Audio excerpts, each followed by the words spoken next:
So I have had the pleasure of meeting and knowing and being friends with some elite athletes, and this comes with some massive positives. Some live locally and some I've been annoying enough to pester at races, but you know, you've got to pick their brains while they're there.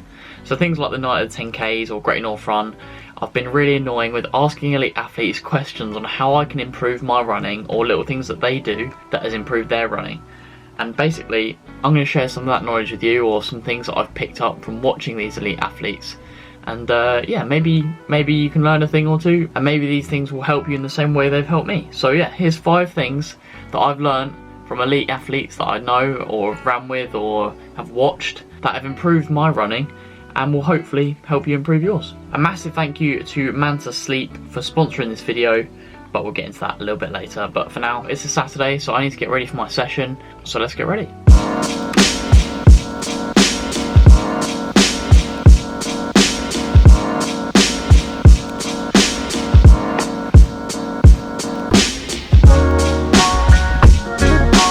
So guys, the first thing that I've learned from elite athletes is that they don't take training too seriously. They're so good at compartmentalising each session, so if one session goes badly, they don't let it affect the rest of their week's training. Now that's something that I really need to work on, because I find that if I have one good session, it fuels me for a few days, and likewise if I have a bad session, I feel crap for a few days. It comes with its pluses and minuses, but one thing that I've seen someone like Matt Stonia, for example, do really well is really just move on from a session. If it goes badly, so what? Your body might have not just been feeling up to it, you might have slept bad, you might have not fueled properly, and that's one thing they're really good at, is just kind of really putting it in a box and putting it to one side, whether it was good or bad, and just getting the job done.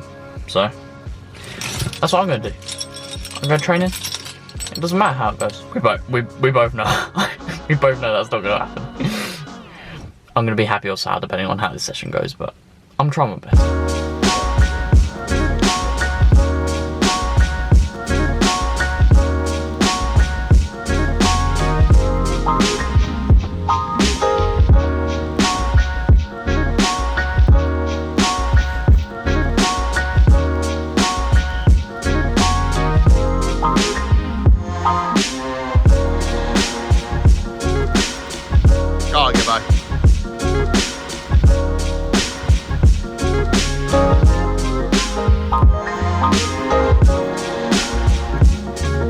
So guys, that session done. I did 10-minute tempo, 3 minutes rest, and then 16 times a minute on, minute off. So 60 seconds on, 60 seconds rest. And the second thing that I've learned from elite athletes that I really don't do it well enough or focus on enough is refueling. So I've just finished my session.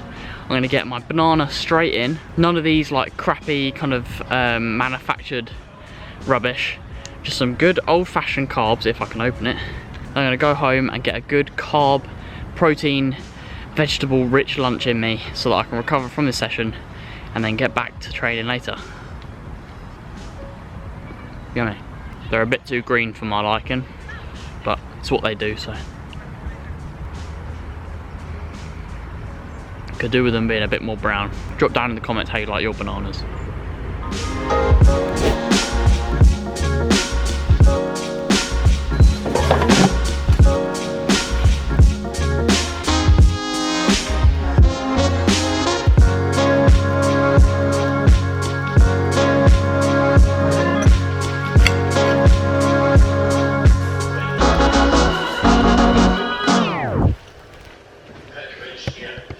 So guys, that's lunch done. So moving on to tip number 3, the third thing that I've learned from these elite athletes is they do not sacrifice on their sleep. Now this has caused me some annoyance in the past, because sometimes I turn up to a run and they'd be running late because they overslept and things like that. But that is one thing that they do not budge on. If they need sleep and their body's tired, they will push the run back, they'll turn up late, and that is frustrating to people like me who are typically an early riser. But I've always been someone who maybe prioritised the run over the sleep. Now I typically don't sleep very well. For example, if I'm meeting a local elite athlete for an easy run or a session, they might suggest that we start half an hour or an hour later than I might want to, purely because they want to sleep. And now to start off with, I was a bit like, well, that's just very inconsiderate. Like, you're a professional athlete, you should like want to get up and get it done, sort of thing. But it never occurred to me that they were kind of trying to focus on sleep and getting that recovery in. Now, I'm someone who typically struggles with sleep. I don't sleep very well, I don't sleep continuously, I don't sleep very deeply. And now this is where my Manta Sleep eye mask has come in absolute wonders. So let me tell you a little bit about it. So I've been using this Manta Sleep eye mask for a couple of weeks now, and my sleep has drastically improved. I sleep in the loft, which is typically hot. It's noisy because I sleep next to a busy road, and because it's hot I have to have a fan on, which makes an absolute racket. But with the Manta Sleep eye mask range, my sleep has drastically improved. It's super lightweight, so it's breathable, doesn't make your face hot. Completely black out, so there's no light, so I can have the windows wide open as I want. And with the music version of the Manta Sleep eye mask, I can play some music or some sounds through the eye mask so that I'm completely oblivious to the busy road going on around me. Now, I've tried your bog standard eye mask, and I just find they kind of squish your eyes, or they feel like they're hot, or they slip off.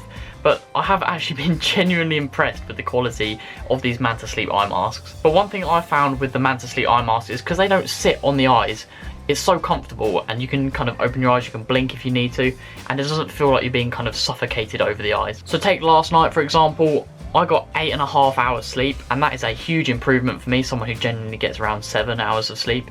So yeah, a massive thank you to Manta Sleep for sponsoring this video. Go and check them out, use the link in the description below, and you can get 10% off if you use the code COLERUNNING10. Honestly, I was a bit gobsmacked, and when I got my parents to try them on, they were like, wow, it's actually completely blackout. So yeah, the Manta Sleep eye mask. Bosh. Oh wait, I don't know where the thingy is. Grace, is that comfortable? Yeah, it's really comfortable. Yeah? I can't see anything. No, that's good. That's good in an eye mask, isn't it? Yeah, and normally they're quite like see-through. Yeah. You like it? Yeah, it's really Well, you can't keep it as mine. Oh. No. But anyway, it's 2 o'clock and Leeds are playing at 3, so it's time to do some S&C and then watch the boys hopefully win. Let's go Leeds. I'm glad.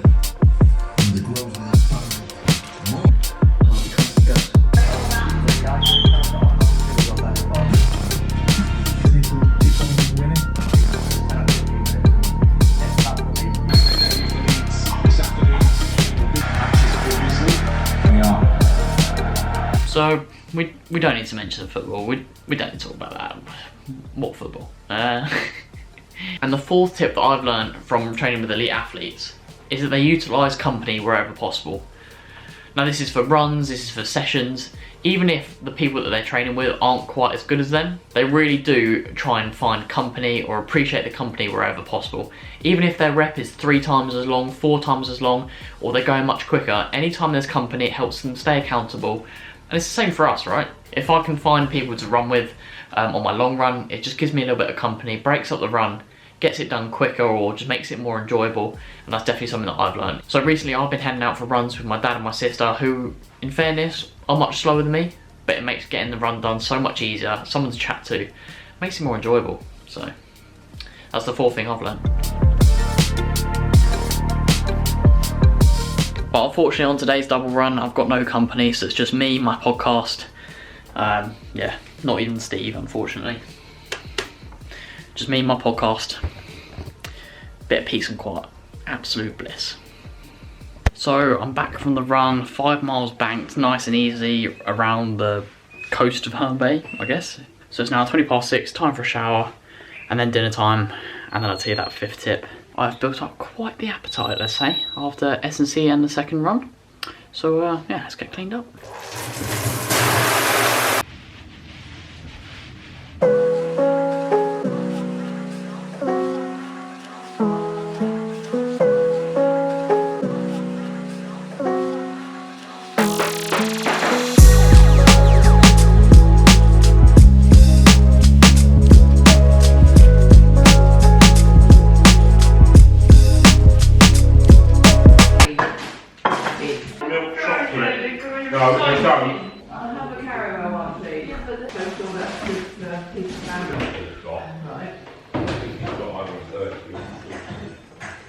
So guys, just before bed I'm just having a little treat, just a little bar of hazelnut chocolate. Little individual bars stop me from eating an entire big one. So guys, this last tip before I hit the hay or last tip before I finish my chocolate and then hit A, is from what I've seen from the elite athletes that I've trained with or ran with, that they are fully invested in the process. They fully trust the process. They know that it's all about turning up consistently and being consistently good rather than kind of intermittently great or great every so often. And it's all about hitting those constant like 7 or 8 out of 10s rather than just hitting the odd occasional 9 or 10 out of 10. And that's something I've definitely tried to put into across my recent training block. So maybe it's something you guys can work on at home. Just try and really focus on hitting that 7 out of 10, that are consistently good, rather than kind of being great every now and again. But yeah, anyway, time for me to go to bed. Face mask is ready. Chocolate is nearly gone. A massive thank you for tuning into this video. Please like, subscribe, share with your running buddies. Love the pain. I'll catch you in the next one.